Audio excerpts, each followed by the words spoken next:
joining us here in studio to kick off hour number 3. We are always thrilled to have the man, the myth, the legend himself, the great voice of football, and so much more, Al Michaels from Prime Video at present. Good to see you, sir. How are you? Best dad ever. Yes, sir. Can I get one that says best granddad ever? I can absolutely work on that for you. Can we get that in the shop right now? There you go. Sure. You can work on that? Next time I'm here. Next time you're here. Good to see you, Al. Good to see you, too. That's just Here we go again, huh? Here we go again. But this feels just, I don't know what it feels. It just feels special in the fact that I've never seen a conference like the AFC, a group of quarterbacks currently like the AFC. And despite the Chiefs having Mahomes, and we just spoke with Andy Reid, it does feel potentially wide open. I'm wondering how you feel about this. It does, but I think we keep forgetting how wide open the NFL has become through the years.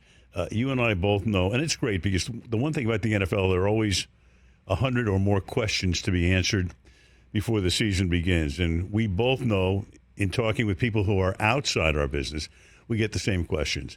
What about Aaron Rodgers with the Jets? How will they do? How will Jordan Love do with Green Bay? Who do you think will go to the Super Bowl? Yes. How will the Rams do? I mean, no matter where you go and you talk to people, they always have questions.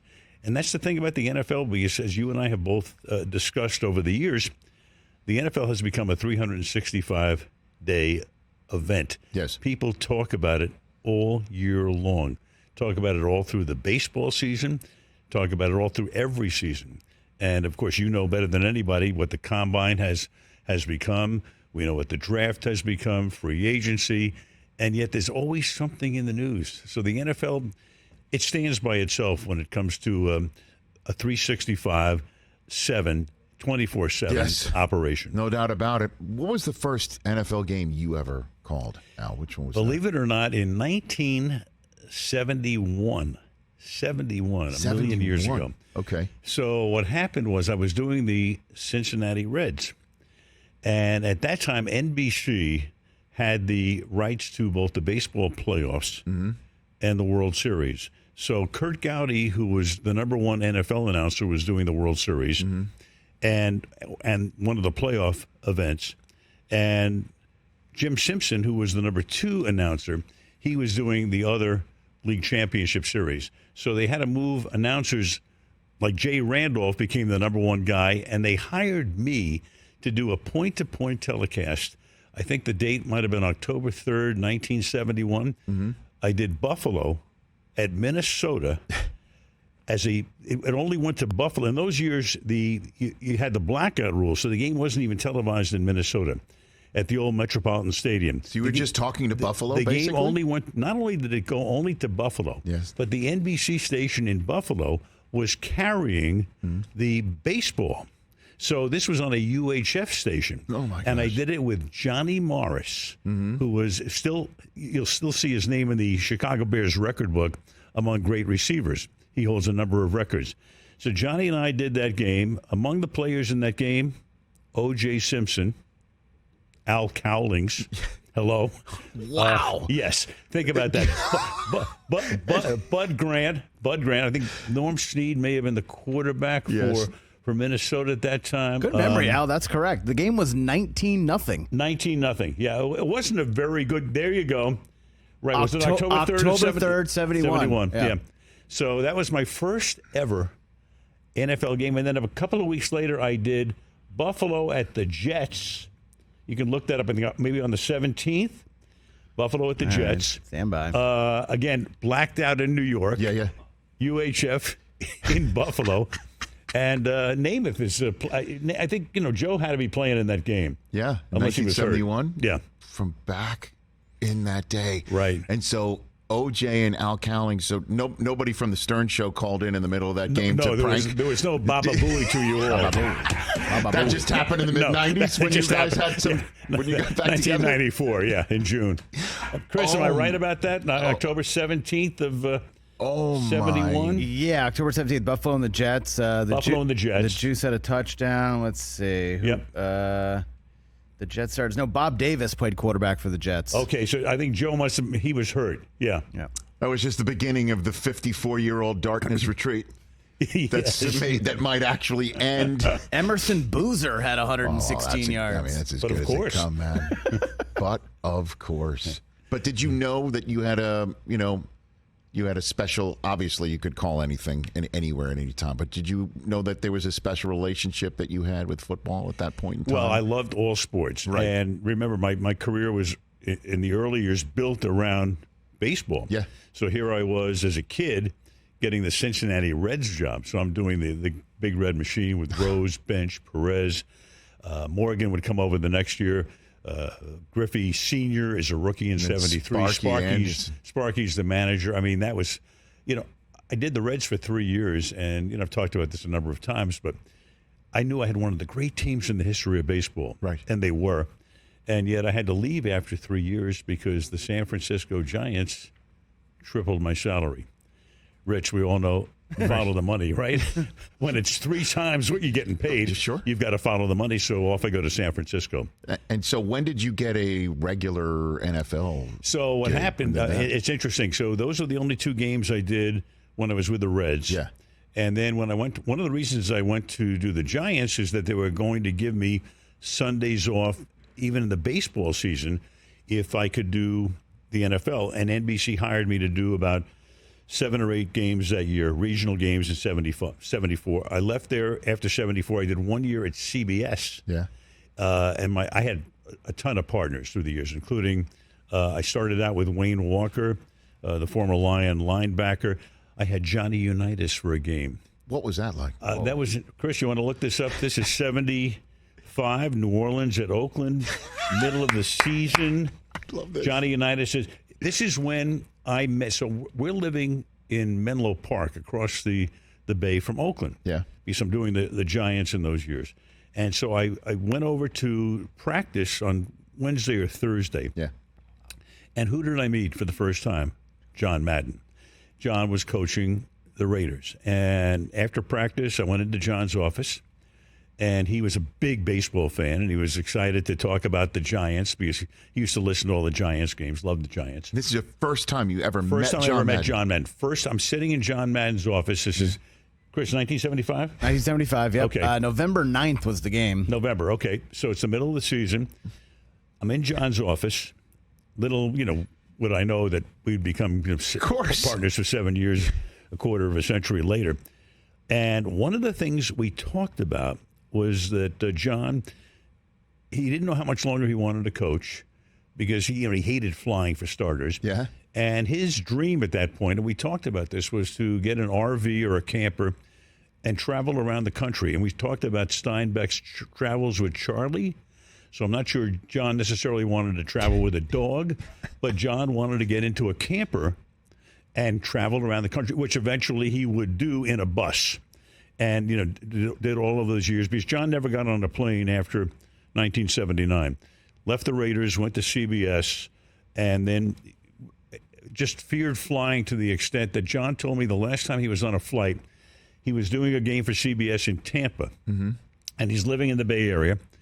And there's a stopover in Houston, and he got so panicked on the Tampa to Houston leg, he said, he closed his eyes, if we land safely, I'm getting off this plane and never getting on another plane.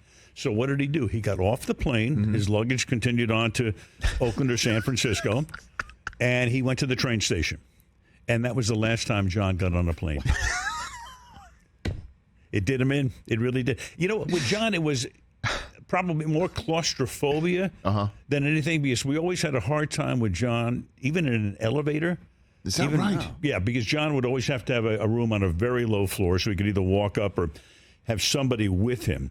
But, we had to basically, people at the end of a game, if you had an elevator from the press box down to wherever we're going, jammed. He would have to have it cleared. And people thought, well, who is this guy?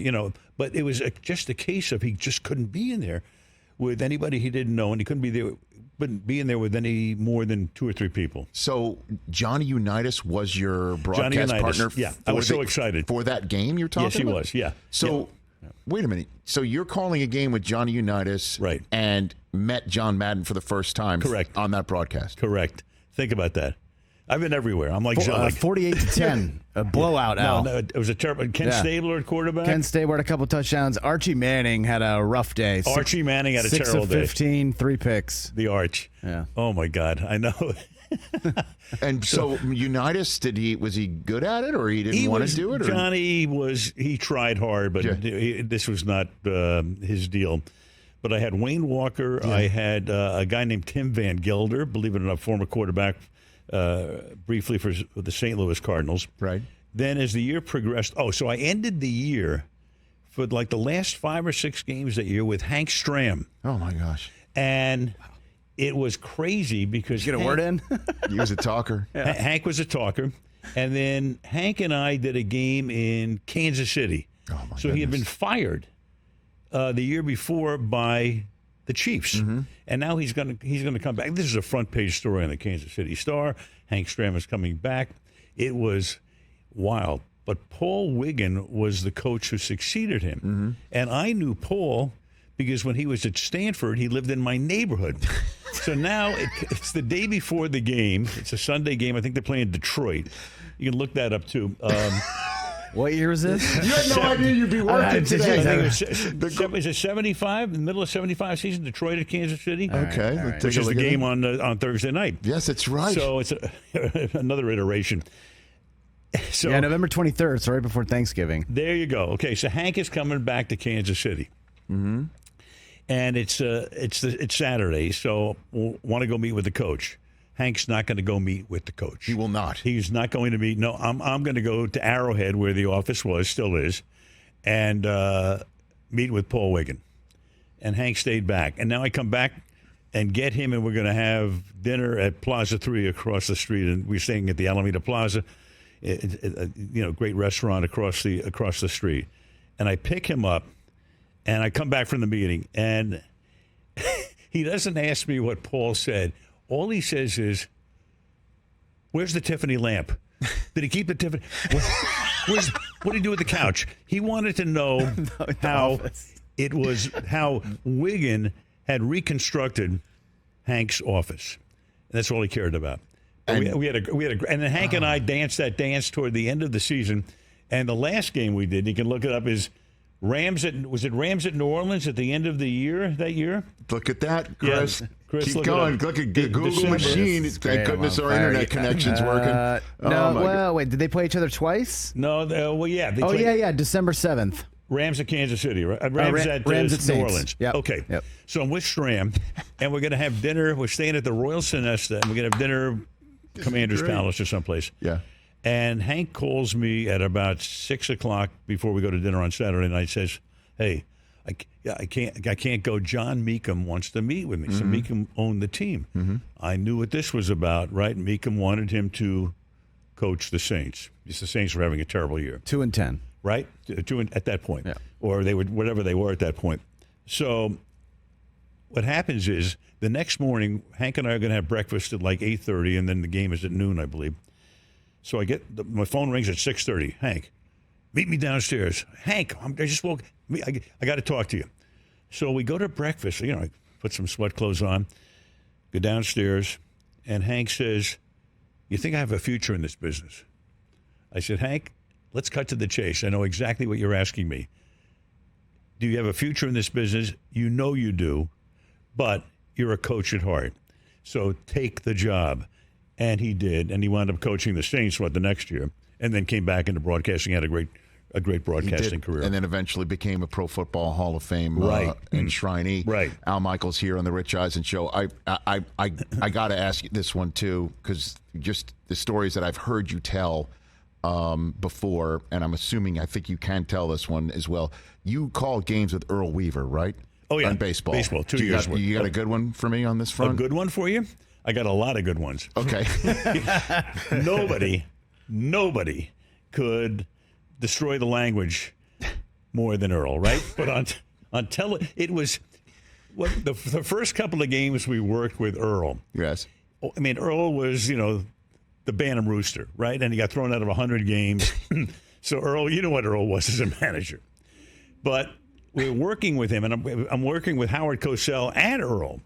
And And Earl won't move. I mean, his head is like this because he's got the headset. And it took Howard and me a couple of games to understand Earl was afraid to move his head because the headset would come off if he did. Mm-hmm. Earl, this is fine. The headset moves with your mouth. You have to understand that. But what Earl and I, we were doing the game alone in Kansas City in 83 or 84. And we're in the Monday Night Baseball. We're in the car going to the airport on Tuesday morning. And Earl's got a little like ledger book, and I see him scratching out some numbers, and I think he's doing stats. I said, what are you doing? He said, I'm adding in last night's fee to my net worth. I said, what are you doing? He said, if I never get to work again, this is how much money I will have, and figuring out, how long I can live and have not run out of money. So Earl was like a human actuarial table, sitting there in the car, figuring out what his net worth was every Tuesday morning.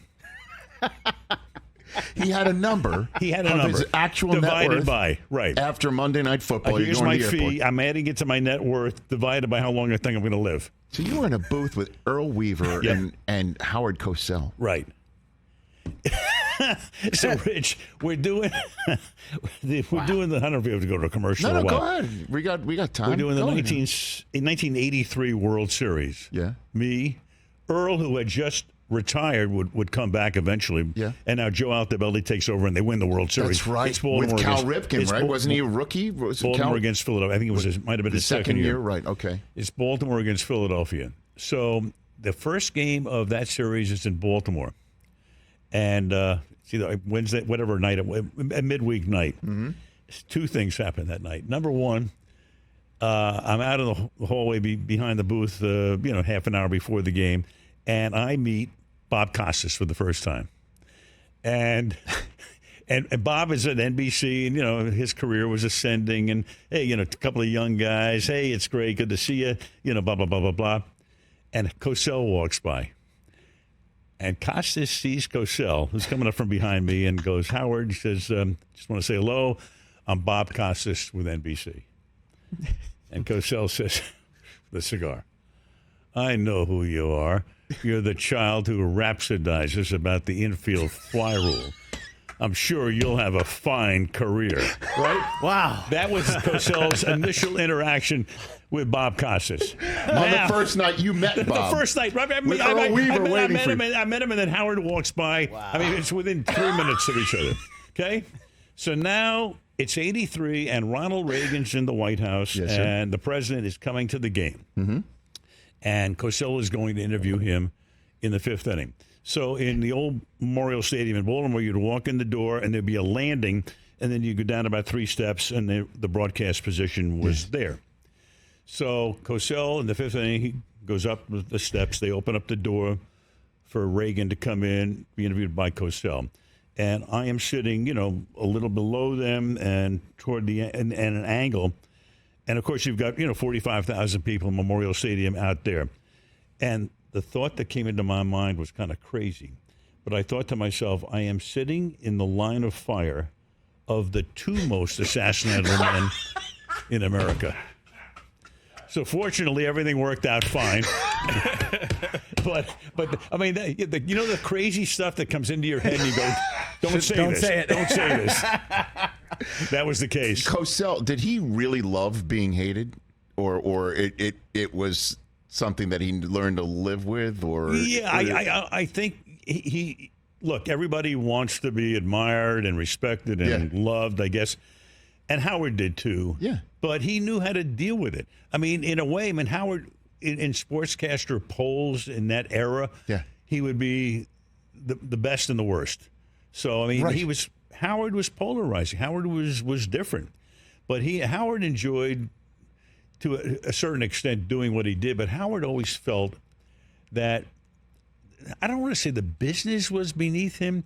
He was more interested in actually doing news than sports. Mm-hmm. And he never forgave Roone Arledge for, at Munich in 1972, during the Israeli massacre, putting Jim McKay in the seat where Jim would go on to, win a news Emmy, and Howard was sitting off on the side. So he never forgave Roone for that. Because again, there was an annual poll for most liked, most disliked, and it had been held for years and years and years. And Cosell was the most liked and disliked. One year, my great friend and colleague, may he rest in peace, Stuart Scott, won most liked and most disliked as well. USA Today did some poll, and he won both. Really? And I remember I went up to him, and I'm like, what do you think about that? And he thought to himself, you know what? The people who don't like me don't know me. The people who like me know me. And he just went about his business. You have to. But I think it definitely bothered him. There's no question about it. It definitely bothered him. You're talking about Stewart. Stewart, yes. Yeah. That's what I'm talking about. I mean,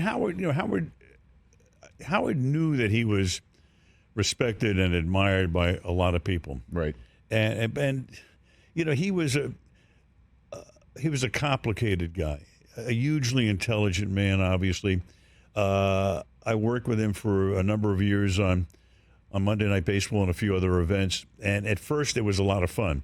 I mean, it was great. I mean, some of the greatest stories I have, it's a whole chapter in my book. Yes. Howard Cosell. I mean, I could have written 50 pages instead of like 18 or 19.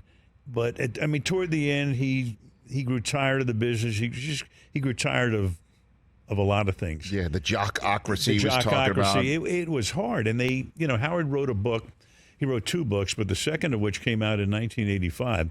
And, we're doing Monday Night Baseball. It's our year to do the World Series. I'm assigned to do the World Series with Jim Palmer and Howard.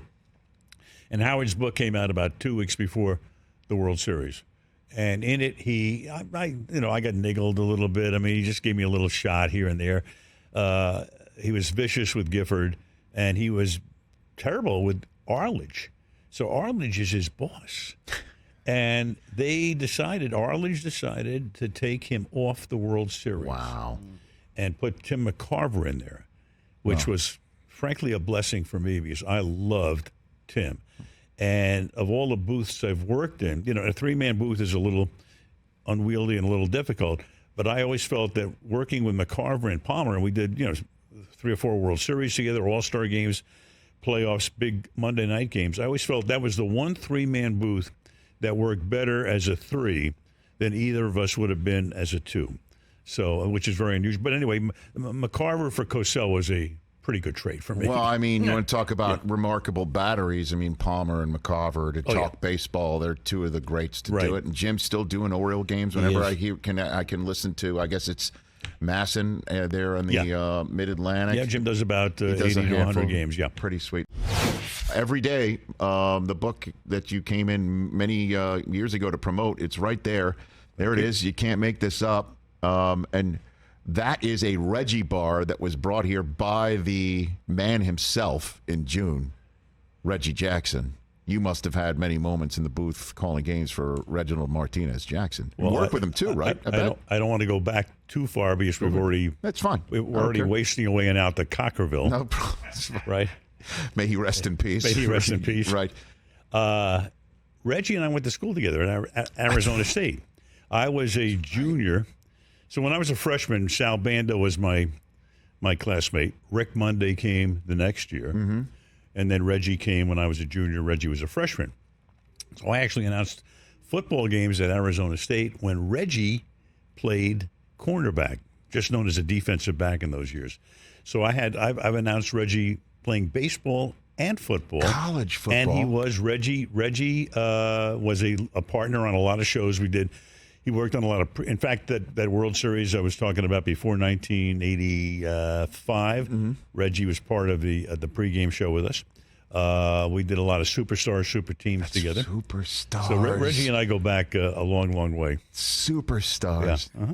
Yeah, that's superstar, super teams. Mm-hmm. Oh, I remember all that. Yeah. And just seeing the Battle of Network Stars with Howard Cosell. Howard Cosell, one of the great lines Howard had: "Battle of the Network Stars." He loved that because he could play with all the celebrities, and he's doing a race in a pool. It's out at Pepperdine, right? And Howard says at one point, he says, "Negotiating a kayak around a buoy is the toughest thing in the world." And That was Howard doing Battle of the Network Stars. That's right. Al Michaels here. We're talking about Howard Cosell doing Battle of the Network Stars. Every now and then it'll show up on my social media feed, like talking about a tug of war between, look at Telly Savalas. Telly Savalas. Yeah. Here comes Robert Conrad. Like that's, oh my God. He loved it. I bet he did. All right, let's bring things to this season. Thursday Night Football, Prime Video, Kirk Herbstreit, Kaylee Hartung, my man T-Man is in the booth. He's in the truck. Mark Titleman, incredible producer who's done a lot of games that I've been doing overseas. For sure. With Fred Godelli now in the hall. Right. So Thursday Night Football, your first game, they could put the schedule up, is a big one in the NFC, Philadelphia's home opener. Look at that one, the week after the Giants and 49ers, and then the Lions and Green Bay. That is a huge start with a lot of division playoff implicating action as well as some conference. Yeah, I was excited when I saw the schedule come out because obviously Philadelphia going to the Super Bowl. And what will really be interesting, too, is they're going to come off their opener at New England. Mm-hmm. So they play the Patriots. We'll see where they are at that point. Minnesota should win their opener. I mean, they're favored, obviously, against Tampa Bay. And then the next week, the Giants, it's great. Last year, we didn't have 3 teams on the schedule. We had 29 teams. The 3 we didn't have, Minnesota wound up having a great year. The Giants wound up having a great year. Eliminating Minnesota eventually. And Detroit, which came on at the end and has now become one of the it teams. So we have all of those teams now back on the schedule. And it's a good way to open up. And I think the league gave us a better schedule, at least from this vantage point, Rich, because we don't know how this is going to work out in the end run. But at least right now, you look at those matchups, and down the line, you've got Cincinnati at Baltimore. They played that classic playoff game last year. There's a Black Friday game in there. You see Friday, November 24th. Huge one that is. So that's. Look at the 3 in Miami, the Jets, right? The run you got there with Ravens hosting the Bengals, right? And then you've got Black Friday game after Thanksgiving, the Dolphins at the Jets, and then the annual game in which 2 teams that play on Thanksgiving then play the following Thursday, full complement of rest. Seattle, which has the night game on Thanksgiving night, visits Dallas. We all know Dallas has a game. Right. Look at the Patriots and the Steelers. Right. I'm telling you, that game will be, I think, some playoff implicating action for sure. It could be. I mean, Pittsburgh, all of a sudden, everybody, is beginning to think that the Steelers, who, by the way, we have twice, too. We've got Tennessee at Pittsburgh on November 2nd. And then a month later. Which is another new wrinkle that the league added. That multiple Thursday night games. It used to be like an orange wedge at kids at soccer games. Everybody gets one, and that's it. Exactly. No, we have Pittsburgh twice, Jets twice, the Black Friday game, and then at Cleveland. And I think we have Chicago twice as well. Right. I love Tomlin. What's it like when you speak with him in a meeting before a game, Al? I love him, too. I mean, we've been meeting with Mike since 2007, got the job. He puts words together in a way that very few people do. Correct. And I've said it on the air. I said, if I had a debate team, I make Mike Tomlin my captain. I just do. Just the way he phrases things. Look, we've had, I've had hundreds and hundreds of coaches meetings in my career, and most of the guys are really good. Tomlin is special because just when he's talking about, let's say, instead of saying like a running back by committee or something, he goes distribution of labor. I mean, just his phraseology. Yeah. I always get a kick, and I always, it's been through the years, and I got to do the Super Bowl that he won in Tampa in 2008. Madden's last game. Oh, yeah, Madden's last game. Fantastic game. They beat Arizona. But every time I walk into the meeting with Mike, I say, okay, write the open for me. Because I would always incorporate something that he said because it was so beautifully phrased. Yes. I think Mike is one of the great coaches in the National Football League, has been for years, and probably, I don't want to say, I hate this thing about, he doesn't get enough respect because who knows, what anybody thinks of anybody else.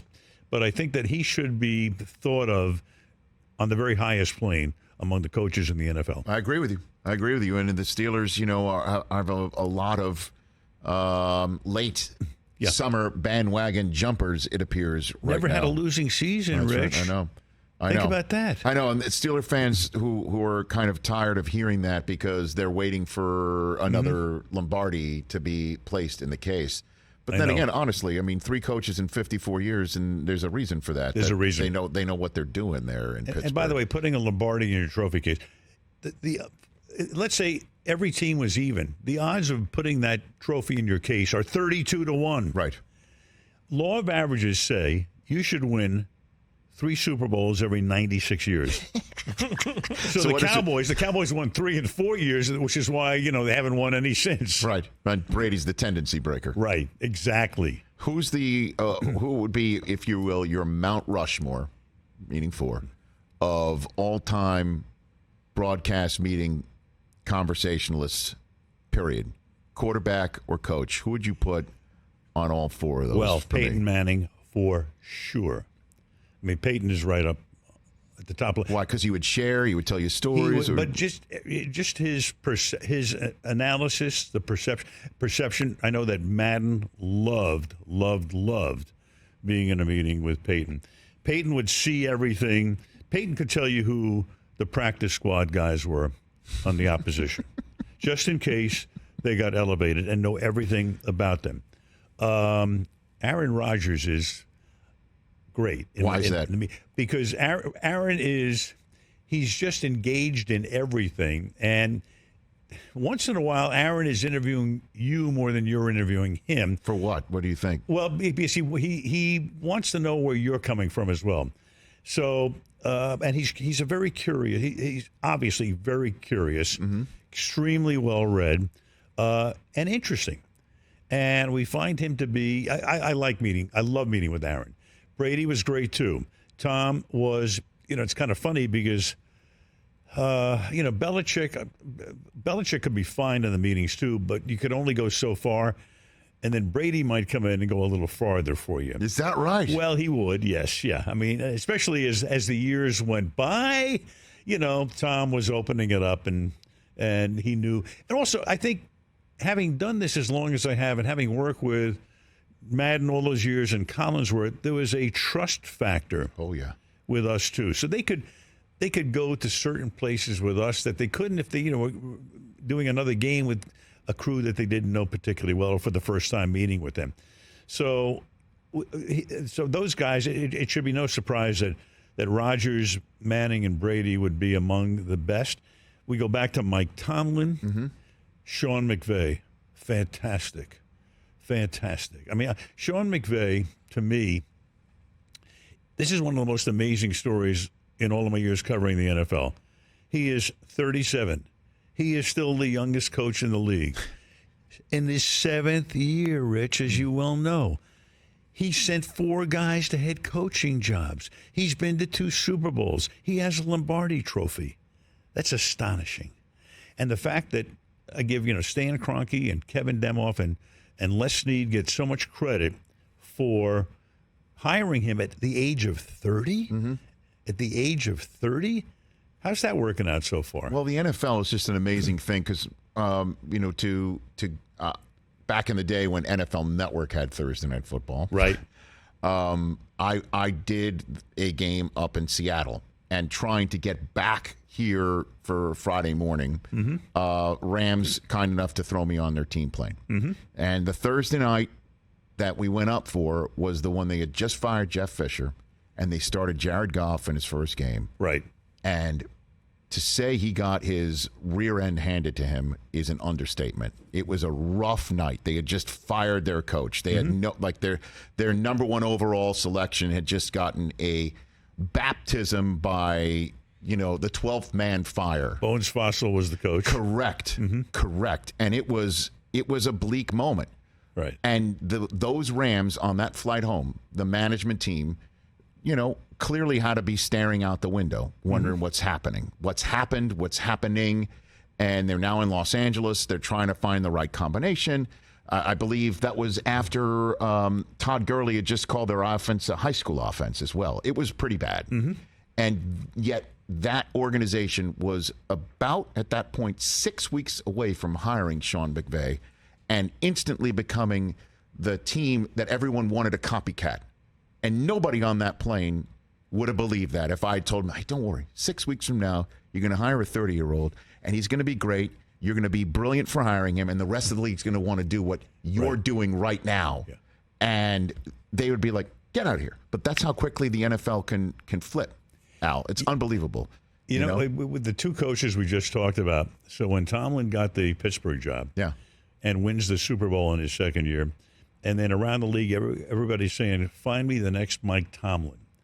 And that went on for a while. And now it's find me the next Sean McVay. Mm-hmm. So that's why, you talk about having known these guys and having meetings with them and talking about the best guys. And there are a bunch of them. Andy Reid, terrific. You had Andy on in the first hour of the show. But these guys, they're so good because they're so smart. And they're revealing to the extent that they know what they can trust you with.